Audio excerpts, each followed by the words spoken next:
So we are very happy to start the fall term with the talk of Burt Totaro, who will tell us about Torus actions, Morse homology, and the Hilbert scheme of points on affine spaces. Okay, thanks. You can hear this, right? Okay, so yeah, for this came out of my project with Mark Oiwa, Joachim Yeliseyev, Dennis Nardine, and Marie Ackerson about, so yeah, we proved something about the Hilbert scheme of points on affine space in particular. So Hilb-an, where, for any, let's say, quasi-projective scheme over, for example, a field, the Hilbert scheme of X means the space of degree D zero-dimensional closed subschemes of X. Subschemes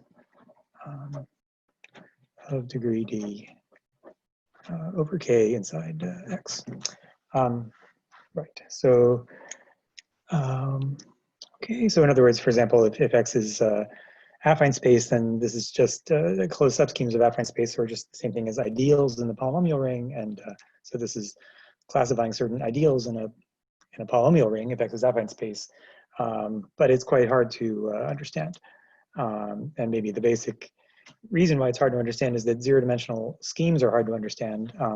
So such a zero-dimensional closed subscheme S inside scheme X is, well, it's affine, so it's isomorphic to spec of R for some commutative K algebra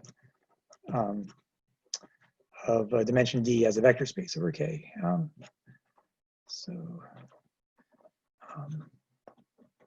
Right, so in other words, to classify all the points in this Hilbert scheme, well, some of them are just, you know, D, sorry if this is visible. Some of the points in the Hilbert scheme are just, you know, a list of D distinct points in X, but when the points come together, there's sort of a huge amount of structure that can be hidden in this subscheme supported at a point. In particular, there's nothing near any kind of meaningful classification of all commutative algebras of finite dimension over a field, you know. And you know, the degree is 2 or 3, then you can classify these algebras, but in general, they're sort of way beyond classification. And right, so that has the result that these Hilbert schemes are quite obscure. So Brodnik showed that, well, more or less, that if their X is quasi-projective, then this is exists as a quasi-projective scheme. But it's really hard to say anything beyond that. So in particular, so of course, if X is a smooth variety of dimension 2, then this is very well understood. And you know, it sort of led to an enormous amount of study in algebraic geometry and other subjects, geometric representation theory. But if X has dimension more than 2, then this largely looks kind of hopeless. So for dimension of X greater than 2, some of the famous bad discoveries are that this space can have many irreducible components. And in fact, we have no idea how many irreducible components it has. So in other words, that's to say that, you know, so there's one irreducible component in this Hilbert scheme that consists of the closure of the space of smooth subschemes of degree D. That is the closure of the space of just D tuples of distinct points. Yeah, sorry. I can try to focus better, but thanks. Yeah, okay. Right, okay. I can also try to write bigger, but anyway, thanks for the advice. So let's see. Yeah, it can have many irreducible components, which is to say that many of the points in this Hilbert scheme corresponding to complicated subschemes supported at a point, for example, are not smoothable. In other words, they're not limits of just D tuples of smooth points. And yeah, as I say, we don't understand them. Another great negative result is by Yeliseyev, who showed that yeah, so I'll try to work on my size and neatness. Well, let's say it like this. So if n is a number at least 16, then the disjoint union of all the Hilbert schemes of points on affine n space has essentially arbitrary singularities. Singularities of this disjoint union of Hilbert schemes for a fixed affine space. They're essentially arbitrary in the sense that they satisfy Murphy's law up to retraction, which means, briefly, that for any singularity which you can define over the integers, it occurs as a kind of a retract of the singularity of some point in this huge Hilbert scheme. Yeah, I'm sorry about the camera. I'm trying different ways of focusing it. So yeah, okay. Burt, Yeah? can you hear me? I'm sorry because no one tells you it's really, really difficult to read, and it gives headaches. I mean, it's completely unstable, and the handwriting is not really very favorable for the exercise here. Right. So it would be wonderful if you could make a little effort here and focus on your light. Thank you very much. Yeah, sorry. So I was trying different ways of adjusting my my machine, but okay, I take the point. So yeah, all right. Okay. So I just have to sort of try different ways of using my machine. Has worked better in the past, maybe. I think there are three issues, Burt. Otherwise, it's going to be really a headache. The first one is your handwriting. Yeah. The second one is the light. Right. The third one is a sheet of paper, which is floating around. So yeah, okay. Yeah. So, okay. Okay, well. Just stop it and focus on I mean, you have to look at the instructions. I tried, but all right. Okay. So all right. Okay. Well, yeah. So I'll do my best. Thanks. Okay. Let's see. Burt, can I make a mathematical comment about it? Yeah. Right. That you're being a little negative about the Hilbert scheme of points. I mean, in dimension 3, we like it a lot. Right. It has a lot of geometry. It's not. Right. Okay. No. Okay. So maybe right. That is something to say that, it's not just sort of dimension 2 good and dimension more than 2 bad. As you say, in dimension 3, I suppose we know one big thing, which is that the Hilbert scheme can locally be viewed for the Hilbert scheme of points on 3 space, be viewed as the critical points of some function on a smooth variety, and that, on the one hand, that puts some restriction on its singularities, so they're not as bad as this. And also, you could say that implies that there's sort of more meaningful invariance that you can get out of the Hilbert scheme of affine 3 space, kind of, so to speak, derived invariance, where you think of it as more than just a bare scheme. But anyway, the focus in this talk is to think of it kind of just as a scheme and ignore any kind of derived structure that it might have. But yeah, you're right. Okay, let's see.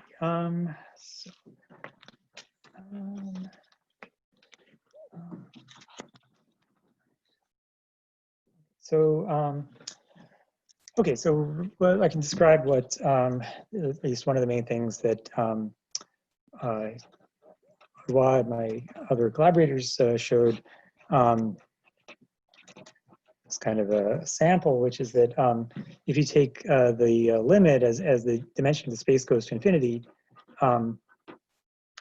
so this is just defined as the direct limit of the Hilbert schemes of d points on an, where n goes to infinity, then this is a homotopy equivalent in a strong sense, in the sense of A1 homotopy theory, to just something quite simple, the Grassmannian of d-1 planes in affine space of dimension infinity, or equivalently the classifying space of the group GL d-1. Right. So okay. So this is supposed to be sort of very good news, that if the dimension of the space goes to infinity, then we understand this Hilbert scheme very well. So that, for example, So this A1 homotopy equivalence, that's something that makes sense over any field. But for example, over the complex numbers, that implies that the space of complex points here is homotopy equivalent to the space of complex points here. And so, for example, it follows that over the complex numbers, the cohomology of this Hilbert scheme is just a polynomial ring in Chern classes, where the degree of this ith Chern class is in degree 2i, because that's the known cohomology of this infinite cross mining.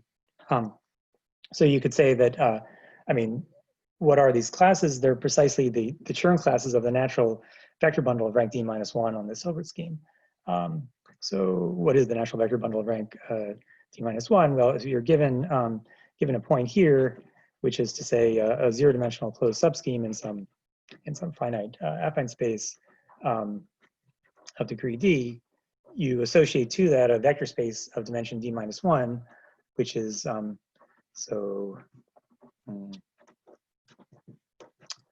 you take the ring of regular functions on this S, which is a ring and also a vector space of dimension d, and you divide out as a vector space by the subspace spanned by 1. So you get, so that gives you this. Well, sorry. And Ellen is asking, is the ground field algebraically closed? Well, no. I mean, sort of in this statement, the ground field is actually totally arbitrary. I said things over a field, but really this is over the integers. But then to talk about cohomology, just to be specific, I talk about over the complex numbers.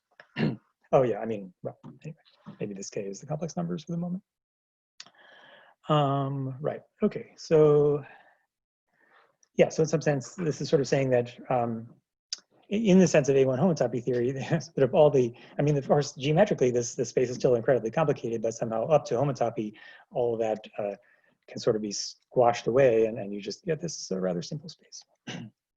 Okay. Right. And also, we proved the corresponding stability theorem so that you get some information about Hilbert scheme points on a finite dimensional affine space. Right. So also the inclusion from Hilbert scheme of points on finite dimensional affine space into Hilbert scheme of points on this direct limit is 2n minus 2d plus 2 connected. I mean, my numbering is, if I recall my numbering correctly, I don't have it written in front of me, but something like this. So that's, of course, that tells you nothing if n is smaller than d, but as long as you're looking at d points in a rather high dimensional space, then this says a lot. So that it says that I mean, say over C. Again, there are sort of versions of this over any field, but yeah, but say over C, that tells you that the cohomology of these affine spaces in degree up to this number essentially. Namely, it's given, the cohomology of this Hilbert scheme is given by this polynomial ring, at least up to this degree. Okay, so that's sort of something. And I guess, yeah, of course, you might ask why were you talking about the Hilbert scheme of affine space in particular. I guess I would argue that this is sort of at least an important step towards understanding the Hilbert scheme of points on any smooth variety. I mean, I hope this sort of reason is kind of intuitively clear that somehow that for any smooth variety dimension n, in some sense the complicated part of the Hilbert scheme has to do with subschemes that are supported near a point, and of course any smooth variety looks locally like affine n space. Okay, and we did manage to say something about Hilbert schemes of other varieties, but let me just focus on this sort of basic case of affine space for today.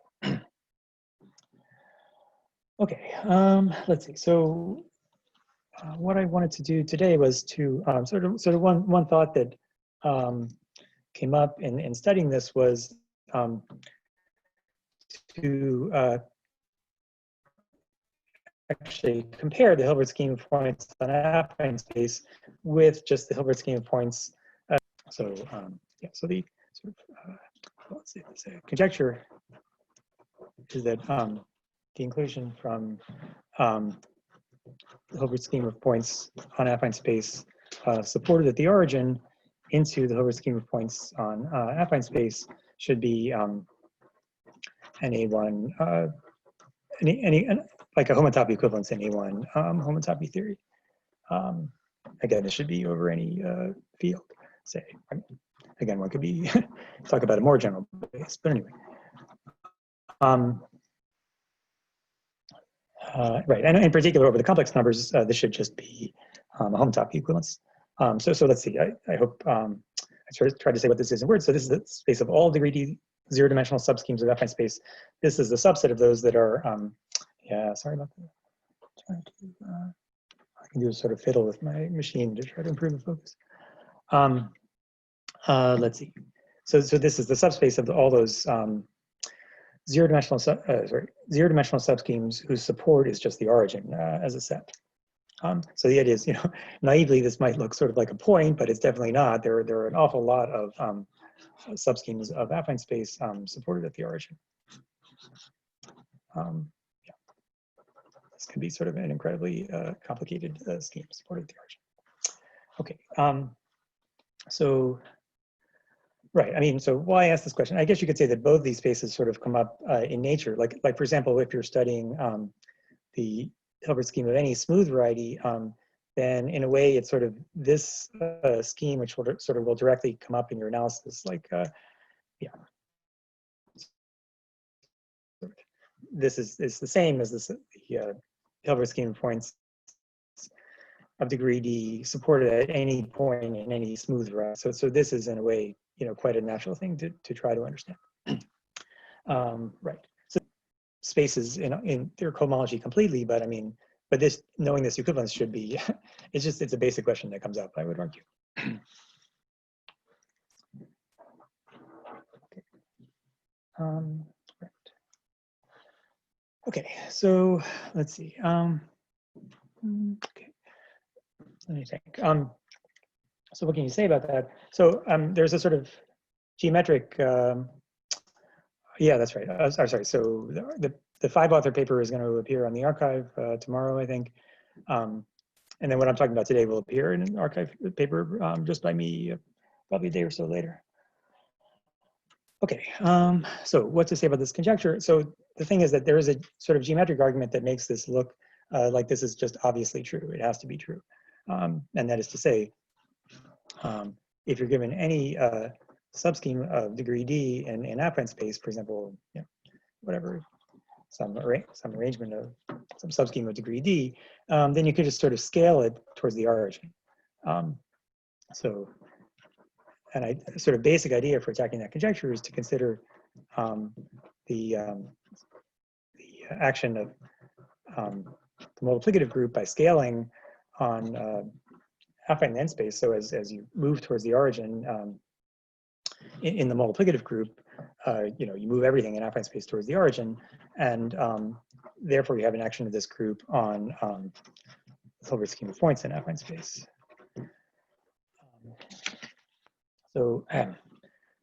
Right. So the idea is that if you when you do this, it's obviously true essentially that if you take any point in this big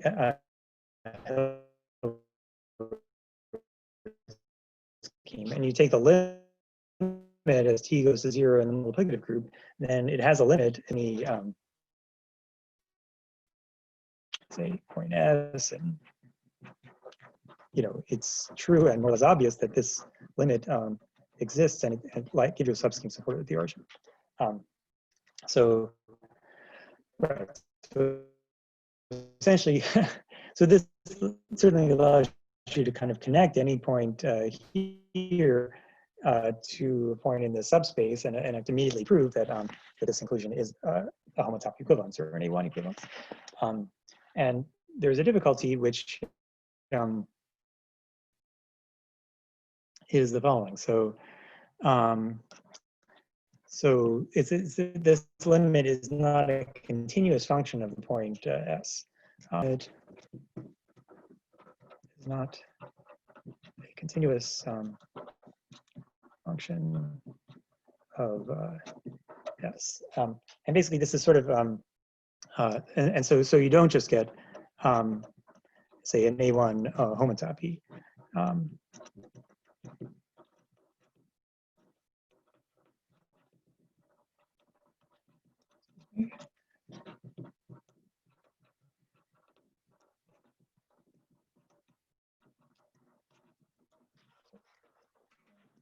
Okay.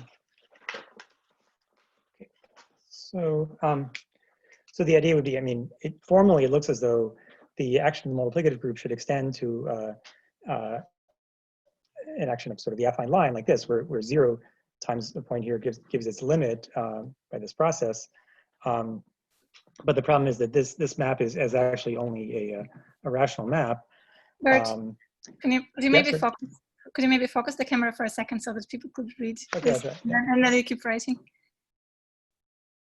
Oh. Okay. Never mind. Sorry, I feel like it's worked better in the past, but anyway, so I just have to do the best I can. Okay, so you don't get any one homotopy in this sense. Right, so, you know, if this limit sort of were a continuous function of S, then you would get this A1 homotopy, and this would be basically a deformation retraction from the whole Hilbert scheme to the Hilbert scheme supported the origin, and it would prove that conjecture that I stated. But this fails, and basically this is sort of a typical feature of actions of the multiplicative group, that you don't expect this kind of limit to be continuous. So just as a sort of very simple analogy, just consider the sort of usual action of the multiplicative group on just P1, you know. So here's a picture of P1. The multiplicative group acts with 2 fixed points, and in some sense, you know, most as T approaches 0 in the multiplicative group, that's what my arrows show. Most points in P1 approach the origin, but this one point, infinity, just stays where it is, and so so in this case, you see that the function taking a point to its limit as T goes to 0 is not continuous. So basically, P1 gets broken up into 2 pieces, the complement of infinity and the point infinity. On each of those subsets, you have this kind of homotopy, but you don't have a well-defined homotopy on the whole space. Right, okay. So that's sort of the difficulty here, why this thing is not obvious. But still, you know, I feel that conjecture should be true anyway, and right.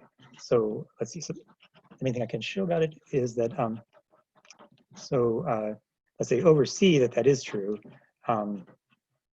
So try to write big at least.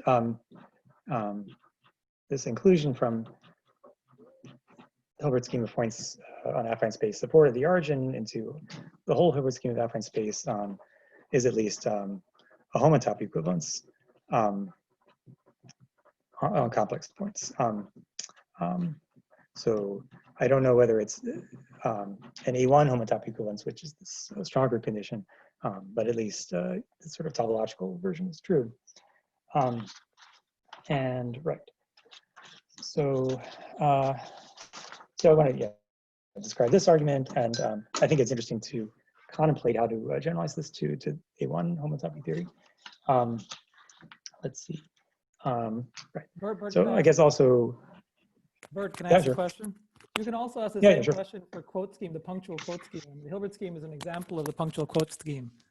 You know, it's a quotient of O, but you can also take a quotient of 15 copies of O. A dimension 0 quotient of 15 copies of O. Yeah, I see. And is this statement the same then, or I mean, right.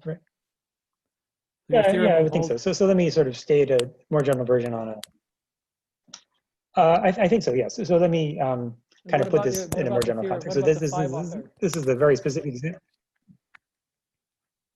What about the 5 author? Have we thought about that? I mean, I think the answer is that somebody would have. No, I understand. I think the answer is that somebody would have to kind of think through our arguments and sort of imitate them. But you know, let's say that I'm pretty sure that it can be done. You know. Okay. Maybe it's like the some products of Grossmani. Sorry. Maybe you get some products of Grossmani. Well, I partly heard Rahul there. Yeah. Anyway, sorry. Okay, maybe I'll just go on. Okay, so let's see. So I want to put this in a broader context. It's not just about this one example. Namely, this should be a special case of basically anytime you have a torus action on a possibly singular scheme like these schemes, then somehow the analogous statement should be true. And let me try to formulate that. Okay. So sort of a more general version of my conjecture is the following, right? And something like this is definitely something that people have thought about before. Okay, so if you take a projective scheme, sorry about the handwriting, I'll try to write big at least. Take a projective scheme over a field with an action of the multiplicative group, which I call T for short. And right, so the example that I'm imagining applying this to is the Hilbert scheme of points on projective space. So the example would be sort of x equals Hilb d of dm. Okay, so that is a projective scheme. And let's see. So technically, I have to say, suppose that x has a T equivariant ample line bundle, which is a mild sort of condition. It's true in this case. Okay, and I want to consider sort of some open subset of this space analogous to the Hilbert scheme of affine space. So to set that up, I say let Y be a T invariant closed subscheme of X.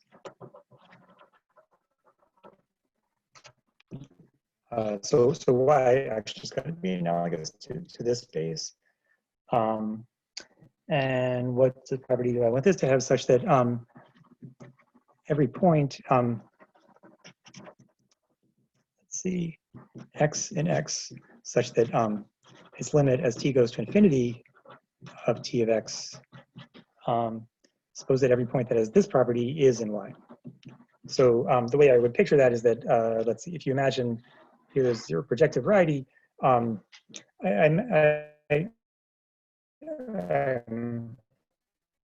see if I write this. So I write arrows to kind of show that this is variety by drawing arrows going downwards.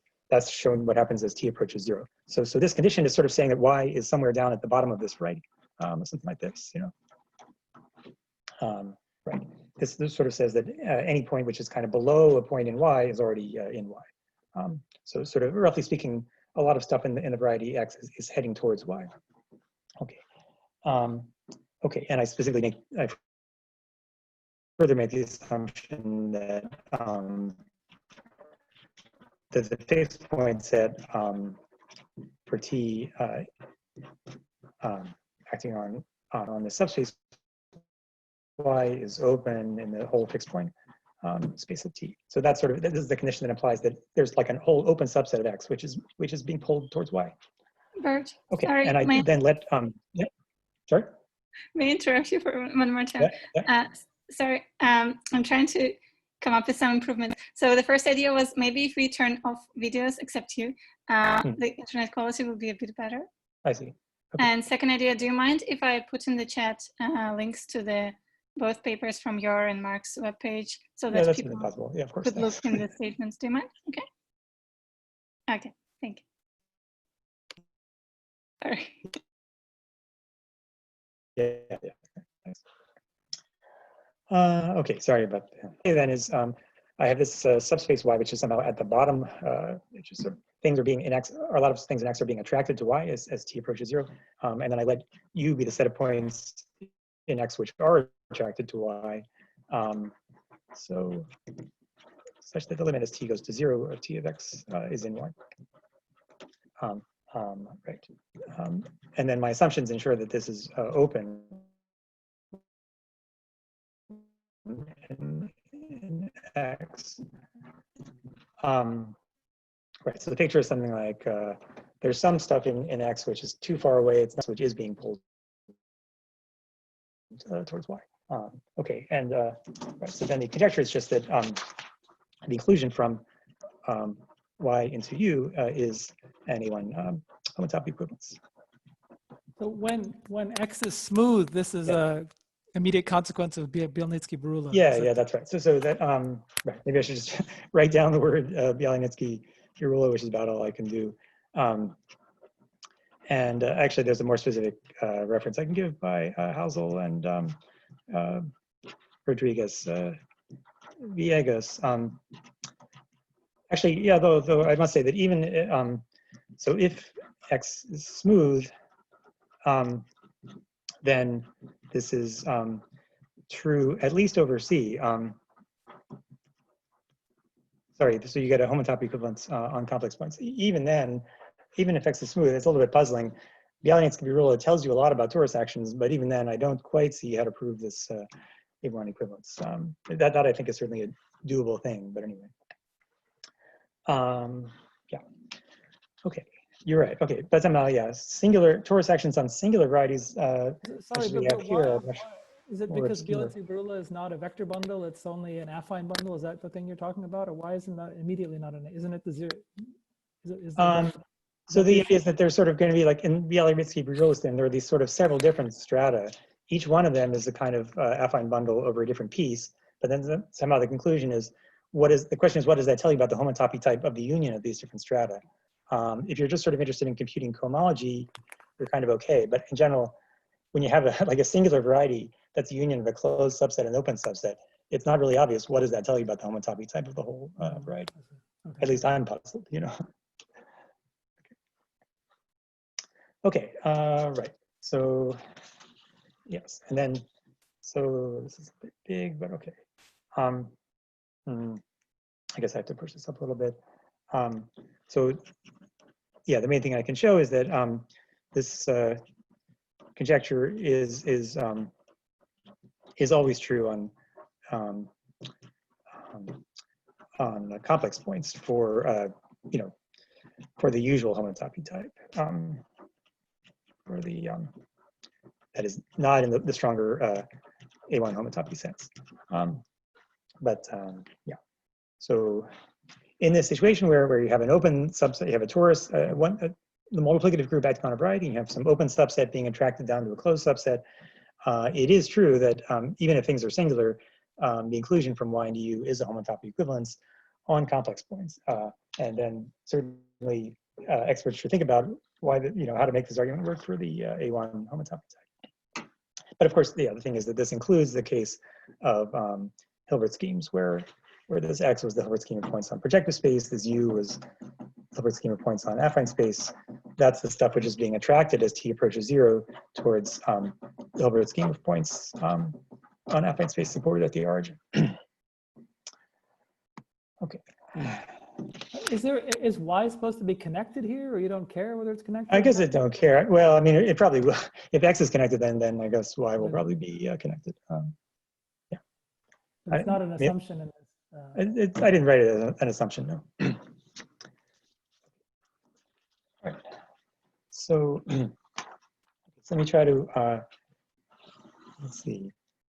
I'm a little slower than I planned, so I think this will be more like kind of outline the proof, but that's probably more pleasant anyway. Okay, so sort of proof, kind of sketch. Okay, so the, I guess how should I put this? In order to do this, I guess I needed some sort of general way to, some general kind of analysis of torus actions on possibly singular varieties. And there's an analogy that I found useful, which is the theory of Morse homology. T is the multiplicative group here. So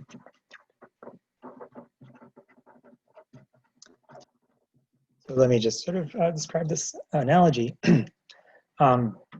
Let's see, I wonder if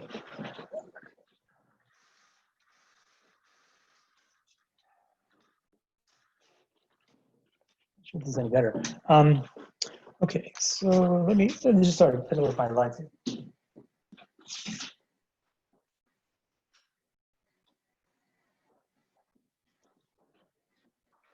All right, So what do we mean by Morse homology? So Morse theory is about the following situation. So you have some kind of manifold, Morse theory, and you have a compact, like real manifold, and you have a real valued function on there, which I draw like that.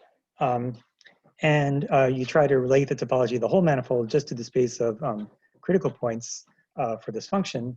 So the critical points in the picture are something like these points roughly.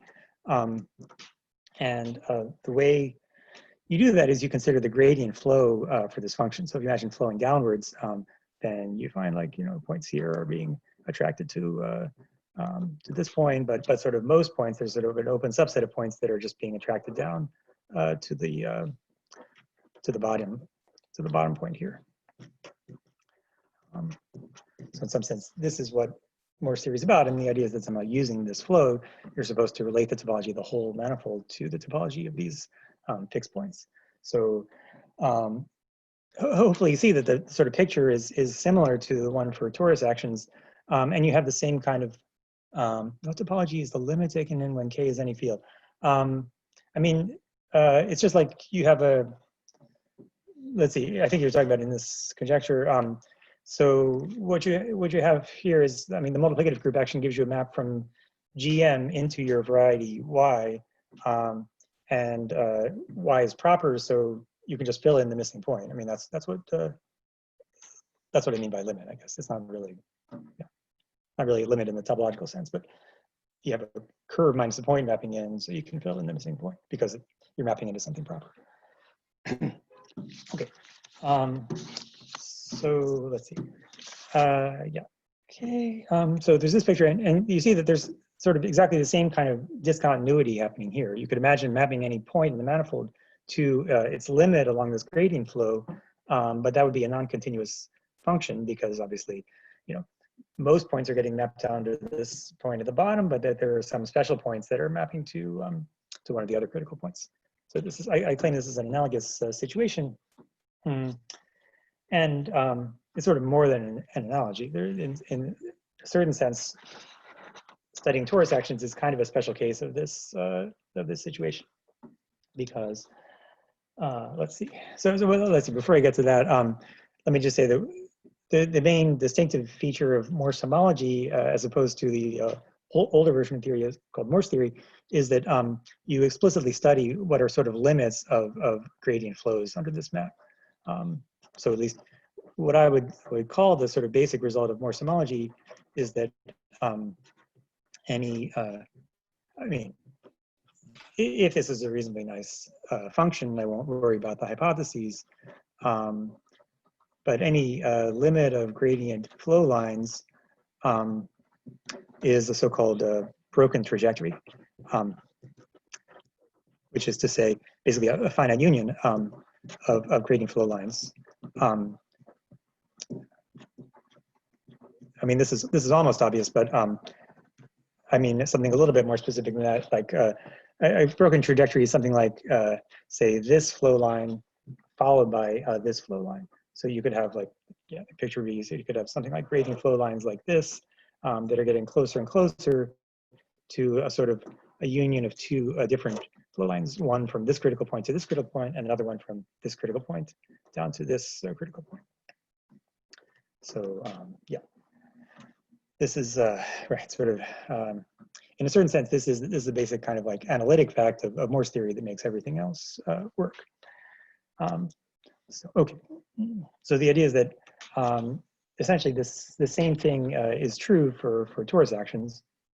Oh, yeah, I guess I was saying that the study of torus actions is basically the same as this picture, especially if you look at this sort of basic case of the multiplicative group acting on projective space.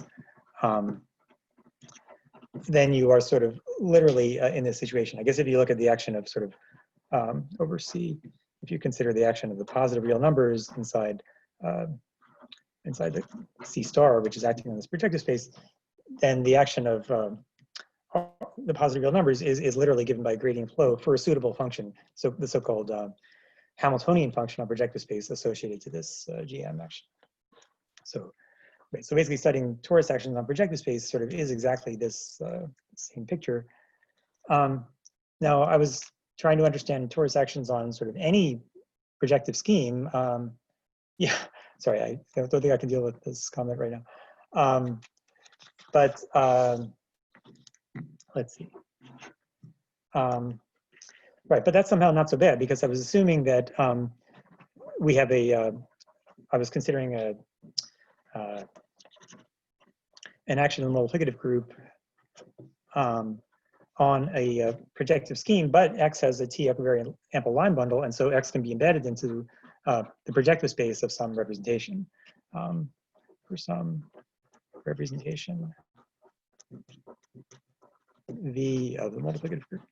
Okay, and of course, representations of the multiplicative group are very simple, right? You have T acting on a point in projective space by, you know, T to one integer times Z0, T to other integer times Zn, where you can assume that these are in increasing order.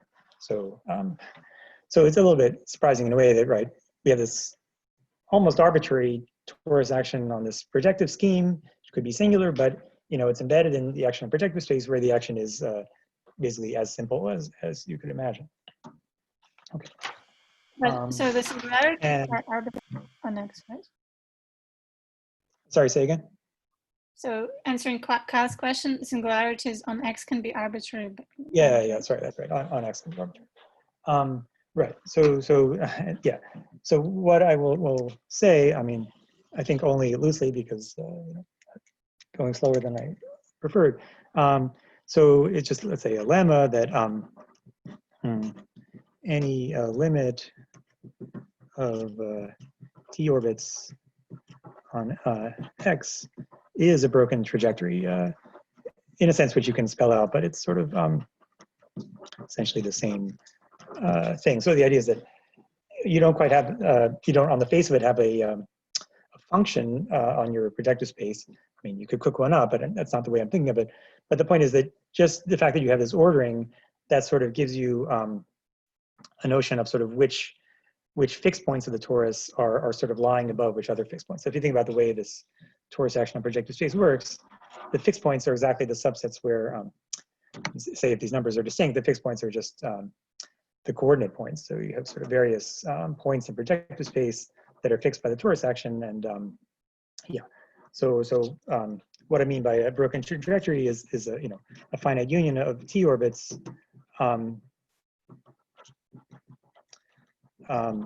sort of going from higher values of this number AI to lower values.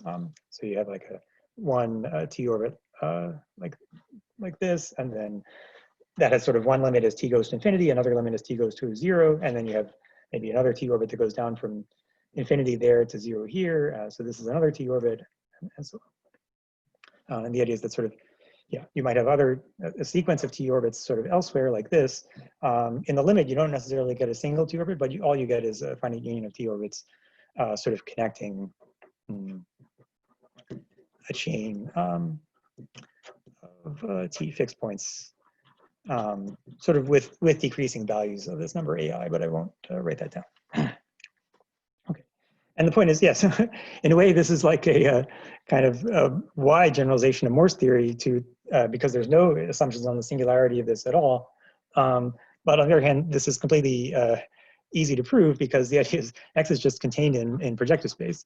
And of course, a limit of T orbits in X is also a union of T orbits in projective space. In projective space, this is something you can just sort of check by hand because you can just, I mean, you see what the torus action is given by. You can analyze closures of T orbits.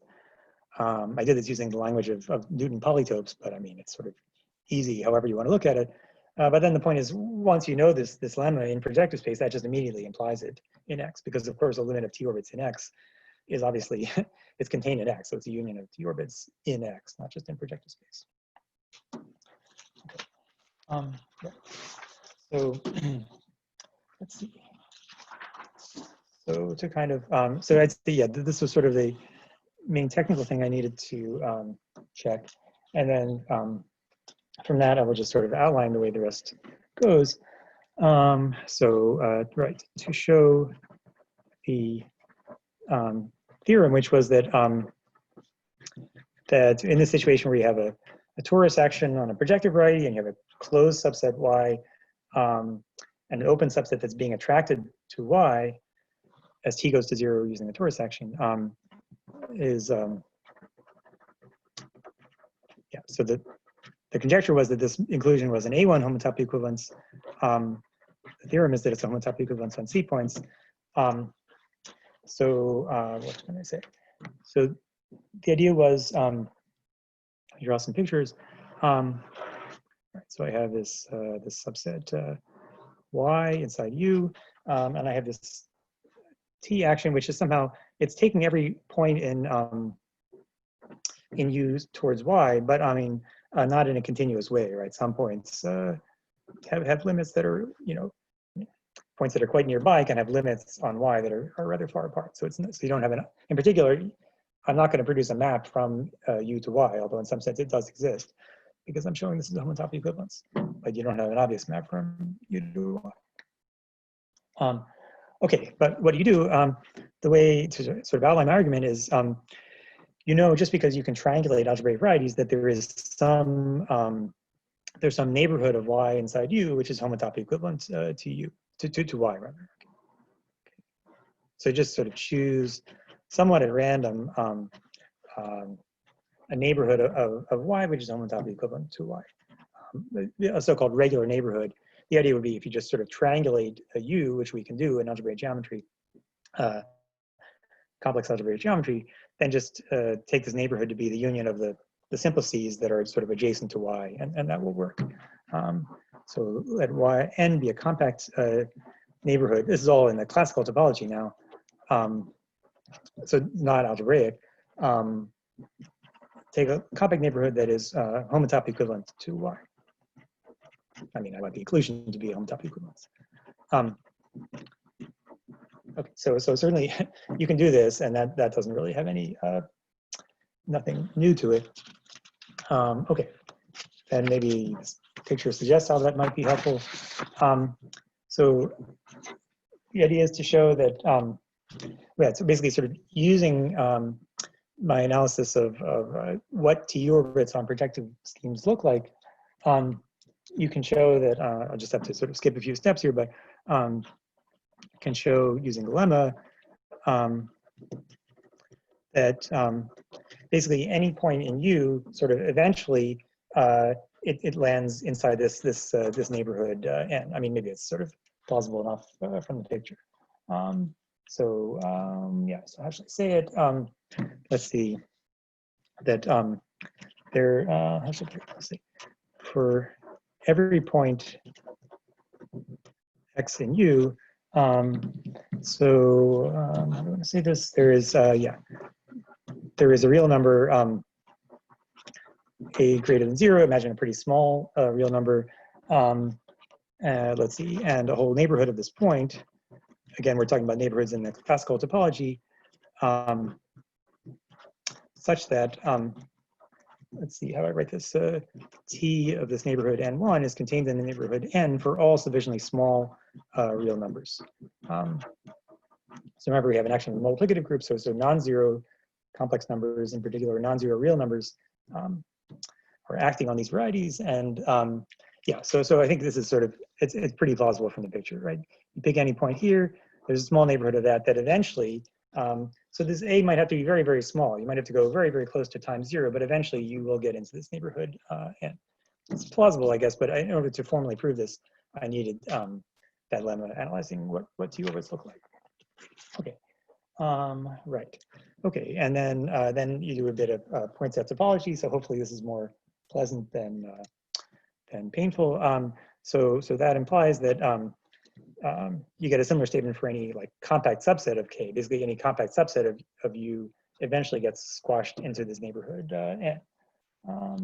So let me write that out for every compact. I'm trying to write big at least to make up for other problems.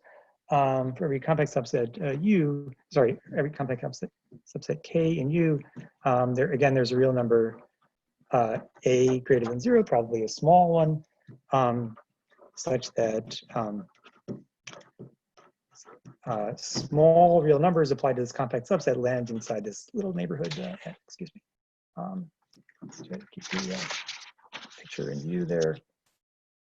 Right. Okay. So again, of course, this just sort of is immediate from, I mean, because this compact subset can be covered by finitely many neighborhoods like U.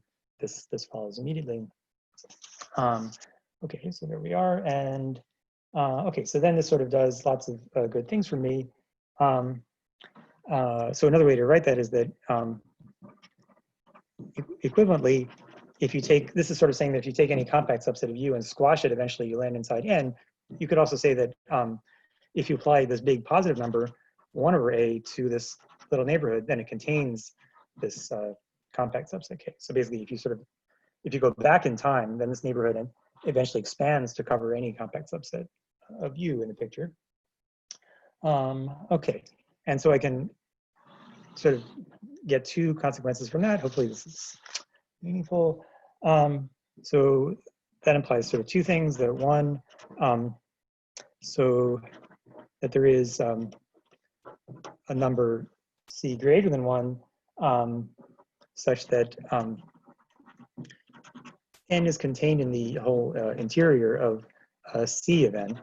So basically what I'm saying is that since this neighborhood eventually expands to include more and more of U, in particular, eventually it expands to something strictly bigger than N. It sort of contains N in its interior. And secondly, the whole open set U is the union of the compact subsets C to the J of N overall, I guess, integers, positive integers J. So basically, I mean, so that just follows.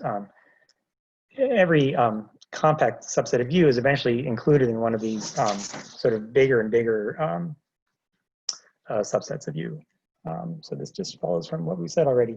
But then, okay, so do these things imply what we want? Let me just get to the conclusion.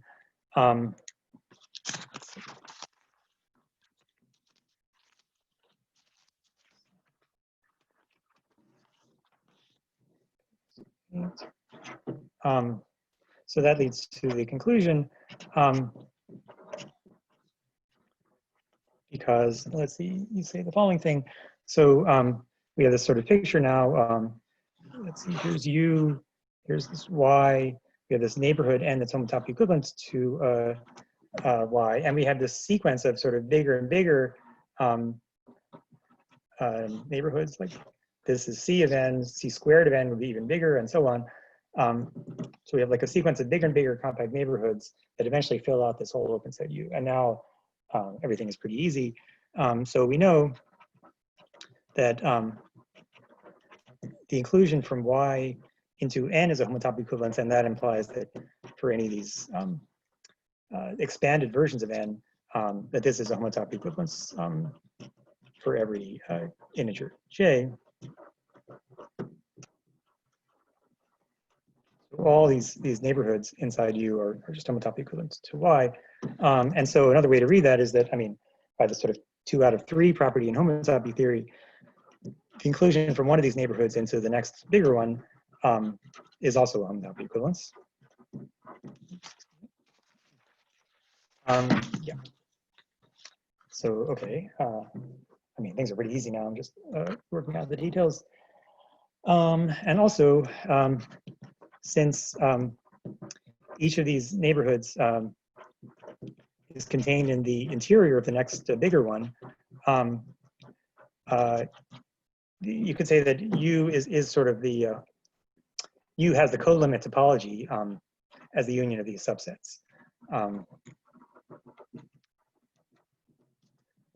And in other words, another way, formally, that means that U is not just the union of these subsets, but it's the homotopy colimit of these subsets. And so that implies that actually U, which is the union of these subsets, you have this increasing union of maps, all of them are homotopy equivalences. So, you know, N included all the way into U, is a homotopy equivalence. Okay. So I'm sort of using easy properties of the homotopy colimit there, but now we're done because we also know that the inclusion from this closed subset, that was the whole point of this neighborhood. And this is also a homotopy equivalence, and so the inclusion from Y into this whole open set is a homotopy equivalence. All this is over C, but yeah, that finishes. Okay. So it's kind of kind of easy once you sort of analyze what T orbits look like. Sorry, may I ask? Yeah. So sure. Is the main idea that you can do an analog of Morse theory, but for completely singular schemes with the GM action? Yeah, I think that's right. I mean, of course, it would be interesting to like this is in a way just like the sort of basic I would kind of basic lemma of Morse theory, but or Morse homology. But yeah, of course, it would be interesting to kind of go further, you know, sort of developing other aspects of Morse theory. Yeah. Okay, that's really cool. Can I ask an elementary question? So What's that? Can I ask an elementary question? Mm-hmm. So for example, X one over a curve, Mm-hmm. and Y would be just a union of two rays which are going through the summit. How do you construct your N, which is a compact neighborhood with the properties that it's multiply equivalent to your Y? Yeah, I guess it basically, I mean, it's hard to visualize maybe, but formally it just follows from the fact that you can triangulate algebraic varieties. So I mean, I don't think I understood your picture exactly, but I mean, you know, if you have some kind of singular variety and some sort of subset in there, maybe this is Y and this is U or something, then just the fact that you can triangulate U, so you'll have this sort of triangulation like this. Sorry, maybe this picture is too simple. There's no U to start with. You had an X which was singular. You had a Y which was singular X, and then you construct an N. I forget your GM question. Oh yeah, sure. Oh, that makes sense. Yeah. Okay. So let me draw this again. Yeah. So it was sort of a complicated statement here. So basically, I made right. I start with X. I have this. I assume I have the subset Y, and then I make some assumptions. Basically, sort of this assumption and this assumption, which ensure that the set of points in X that are attracted towards some point in Y, which is this U, those assumptions apply that U is open. So U is going to be a subset of X that contains a whole neighborhood of Y. But your first step didn't refer to that. Your first step was the construction of N. Yeah, that's right. So N is the small neighborhood of Y inside X, but because U is an open neighborhood of X, sorry, U is an open neighborhood of Y, I can certainly assume that little neighborhood N is contained inside U here. You can do that, but what do you know that, I mean, on your picture, your Y is smooth on X even. And how do you know that your N is homotopy equivalent to your Y? I mean, you said, I mean, your sentence, I cannot read what you write, so I just listen to what you say. And you said you take an N, as far as I remember, which is homotopy equivalent to your Y, and which is a compact neighborhood. How can you do that on a singular variety? If you assume that. Yeah, that's right. I mean, somehow you can just, I mean, I was trying to draw something here. In my picture, maybe Y is smooth being a point, but this would work perfectly well if Y was singular. It's just a totally general thing that, so you can triangulate, say, projective varieties in such a way that, you know, any subvariety you like, for example, Y here is a subcomplex. So sort of like, you know, maybe Y will look like this, and then the bigger algebraic variety X will look like, you know, some union of triangles like this.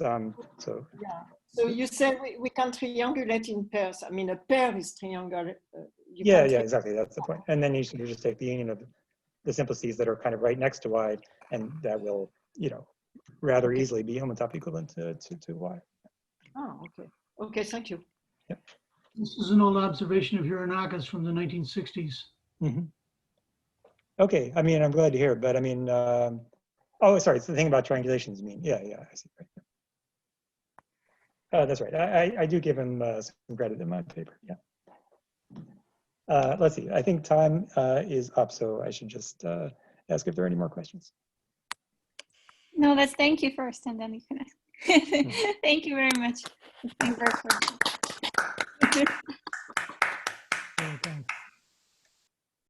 And people, please ask questions. So Burt, I have a question about, Yep. you're trying to make your conjecture true for general fields. What kind of limit are you imagining for a general field? What do you mean by limit?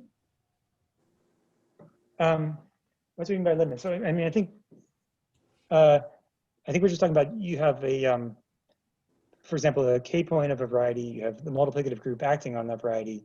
You can look at the GM orbit of that point. That gives you a morphism from GM into your variety.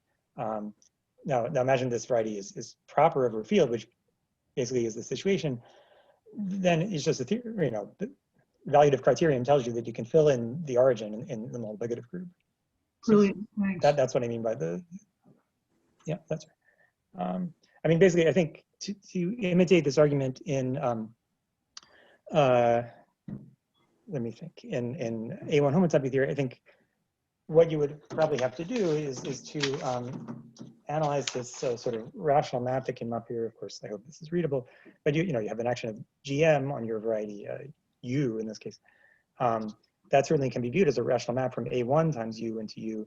And I think what you would have to do is to analyze how this rational map fails to be a morphism. In other words, basically, so that you can blow up this domain in some way and get a morphism.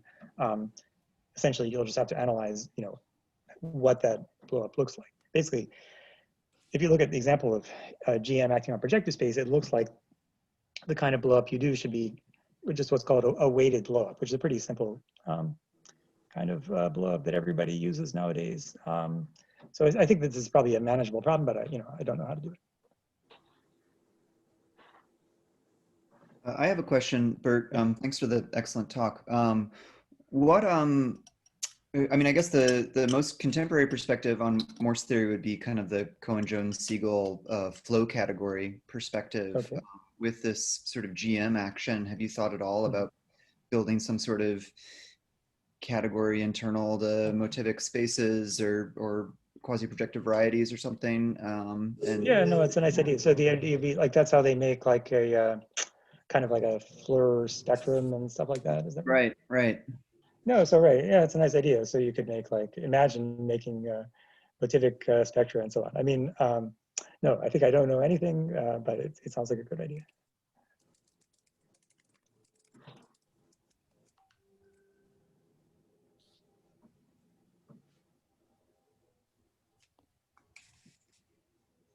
Are there more questions?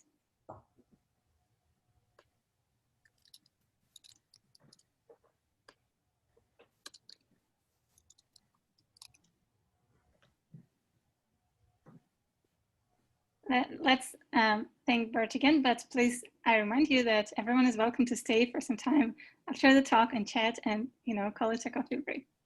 Thank you very much for the talk. And I'll stop the recording so that maybe afterwards you ask your questions.